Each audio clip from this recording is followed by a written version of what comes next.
राजधानी जयपुर में हनुमान की सेना ने अपना झंडा गाड़ दिया है और सड़क के ऊपर बैठ गए हैं।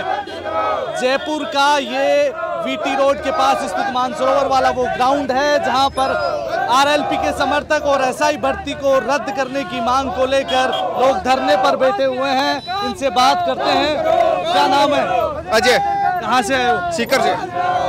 क्या मांग है आपकी? मांग क्या है? एसआई भर्ती रद्द होनी चाहिए। क्यों? क्योंकि इसमें कांग्रेस सरकार के अंदर जो काली करतूत हुई है, इसमें जो भ्रष्टाचार हुआ है, उस पे कांग्रेस नहीं बीजेपी पर्दा डाल रही है। ये जो 30 सालों से जो सरकारी चल रही है वो सेटलमेंट सरकारी चल रही है। यहाँ जनता की कोई आवाज नहीं सुन रहा। क्या नाम है? मेरा नाम हरदेव महिला, सुजानगढ़ से हूँ। हाँ जी, देखो मतलब युवाओं के साथ देखो, एक पहली बात तो पार्टियां दोनों जो बड़ी पार्टियां ना वो किसी की सगी नहीं है।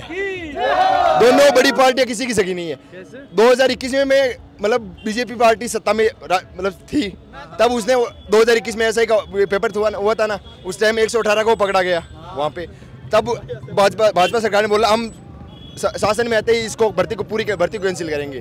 ठीक है, मतलब भाजपा सरकार 1.5-2 साल हो गए लगभग आई हुई, अभी तक कुछ नहीं किया। पकड़ तो लिए 200 को पकड़े हैं और पकड़ा कुछ नहीं है। 800-900 है टोटल। पूरी भर्ती रद्द करो। आप क्या चाहते हैं? पूरी भर्ती रद्द करवाना चाहते हैं। आपने दिया था एग्जाम? एग्जाम हमने दिया ही था। क्या रैंक आई फिर आप? रैंक बढ़िया रैंकिंग थी, लेकिन कुछ सिलेक्शन नहीं हुआ साहब। सीधी बात है, सीधी बात है। गरीब का कुछ नहीं होने वाला। जो जिसका है ना सेटिंग शूटिंग इस रैली के बाद हो जाएगा क्या? इस रैली के बाद में फर्जीवाड़ा टोटल खत्म। क्या होगा ऐसा रैली में? इस रैली से सीधा देखो, इस रैली से सीधा एक हनुमान बेनीवाल का एक और समर्थक है जो बहुत अनोखे अंदाज में यहाँ पर जिंदाबाद सत्यवादी वीर तेजाजी महाराज। मेरा सवाल ये, कहाँ से आए आप, क्या करते हैं? मैं खियोसर का रहने वाला हूँ और मैंने मास्टर ऑफ आर्ट करी है। और जो 2021 की भर्ती को लेकर के ये मुद्दा चल रहा है, मैंने खुद ने 2021 में ये पेपर दिया था। मैं 1.6 से पीछे रह गया और जब पीछे रहा तब हम लोगों ने देखा कि हम लोगों से जो कमज़ोर बंदे थे वो हो कैसे गए। ये हमें उस टाइम से ही हम लोगों को संदिग्ध हमारे को लगने लग गया कि कहीं ना कहीं पेपर बिक चुका है। और जैसे ही हम लोग सेंटर पे आए तो उदयपुर के पास एक भरी हुई बस पकड़ी गई। उसके बाद में जैसे न्यूज़ चलनी शुरू हुई कि पेपर तो 35 दिन पहले होने से 35 दिन पहले मार्केट में पेपर बिक गया था 30 लाख, 20 लाख, 25 लाख का। तो हम लोग जैसे पढ़ने वाले लोग हैं, मेहनत करने वाले, मेरे पिताजी किसान हैं, एक पावड़े पे काम करके हमें 5 भाइयों को उन्होंने पढ़ाया। ठीक है, और हमारे साथ अन्याय हो गया। अब मैं तो कहता हूँ भर्ती रद्द नहीं होगी तो क्या करेंगे? और भर्ती रद्द भी होनी चाहिए। और भर्ती रद्द होने के बाद अगर मैं अवरेज हो गया हूँ तो मेरे को उतनी साल का मुझे वापिस फिर से मौका मिले, आयु में छूट मिले, ये भी होना चाहिए। ऐसे भजन लाल जी सोचते होंगे कि हम बैठ जाएंगे चुप्पी सार लेंगे, ऐसे तोता बन के बैठने से कुछ नहीं होना। अभी राजस्थान का हर युवा वर्ग जाग चुका है और भजन लाल जी को ये आज शाम तक दिखाई देंगे, 2 बजे की नहीं रात की, उससे पहले दिखा देंगे कि हम लोग है ना कि हम है क्या। असली ताकत युवाओं की उन्होंने देखी नहीं है। पंडित जी आए वसुंधरा की रसोई में से, दिल्ली से चिट्ठी आई, इधर आके सीट पे बैठ गए। उनको पता है कि होता है क्या, मुख्यमंत्री क्या होता है, उनको खुद को ही पता नहीं है। क्या होता है आपके हिसाब से, क्या होता है? मैं तो ये कहता हूँ जिनको ये पता नहीं है कि मैंने चुनावी टाइम में मैंने वादे किए थे, भजन लाल जी शर्मा क्यों मुख्यमंत्री बने। हम लोगों को अच्छा लगा कि भाई एक बंदा अच्छा मुख्यमंत्री बना, हो सकता है कि युवाओं के लिए अच्छा करेंगे। 4 लाख लोगों की पोस्टें भरी हुई है, वो हम खाली पोस्टें भर देंगे, ये कर देंगे, वो कर देंगे। वो अपने वादों से आज मुकर रहे हैं, इसलिए हमने ये इतनी बड़ी हमारे भाई सुप्रीमो हनुमान जी बेनीवाल ने निर्णय लिया और रैली करी। क्या नाम है भाई आपका? लोकेश चौधरी, अलवर से हूँ। देखो, जब कांग्रेस सरकार में पेपर लीक हुए थे, बीजेपी विपक्ष में थी, बीजेपी ने खूब विरोध किया था, सीबीआई जांच कराओ, भर्तियां रद्द करो।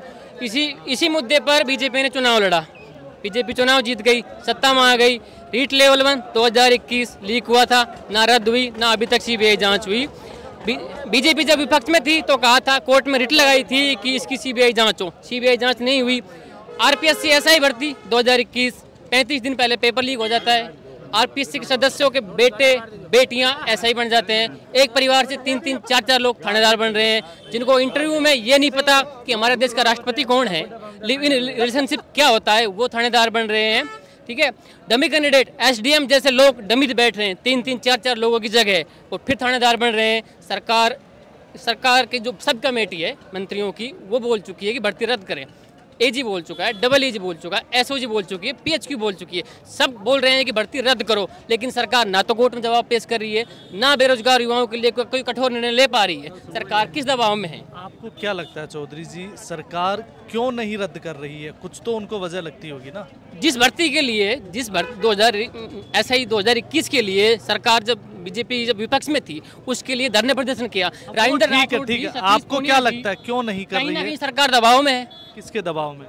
जो मंत्री मिले हुए हैं आपस में, कहीं ना कहीं कोई ना कोई घोटाला तो है सरकार में, कि जो सब कमेटी है वो भी सिफारिश कर रही है कि भर्ती रद्द हो। कैबिनेट की मीटिंग होती है सब कमेटी, वो सबको मालूम है, सब कह रही हैं, लेकिन आपको व्यक्तिगत क्या लगता है कि क्या ऐसा दबाव? क्योंकि सरकार ने एक तरफ 50 से ज्यादा एसआई को गिरफ्तार भी किया, यानी सरकार कर भी रही है, लेकिन रद्द क्यों नहीं कर रही? टॉप 100 में से 25 लोग गिरफ्तार हो चुके हैं, तो सरकार को ये चीज बतानी चाहिए। हमें लिखित में दे दो कि पेपर लीक की परिभाषा क्या है। हम आज ही रूम छोड़ के घर चले जाएंगे कि कब सरकार कब मानेगी कि ये पेपर लीक है।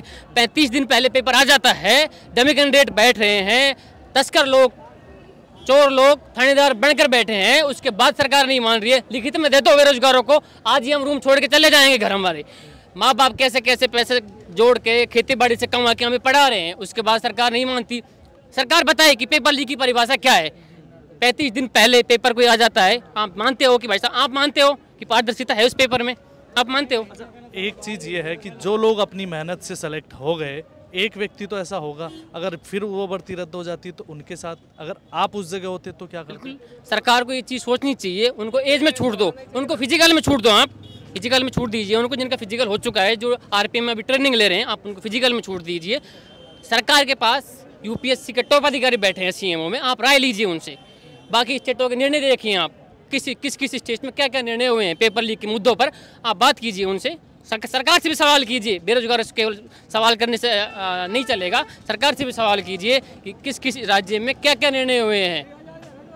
आपने एग्जाम दिया था? बिल्कुल दिया था। क्या स्कोर रहा था? हम फिजिकल के लिए क्वालिफाई नहीं हुए। आप सोचो, जब टॉप 100 में से 25 लोग गिरफ्तार हो रहे हैं, तो मेहनती बच्चों का नंबर कहाँ आएगा? एक एसडीएम 3 लोगों की जगह डमी बैठ रहा है, आप क्या उम्मीद कर सकते हैं कि मेहनती लोग लग पाएंगे?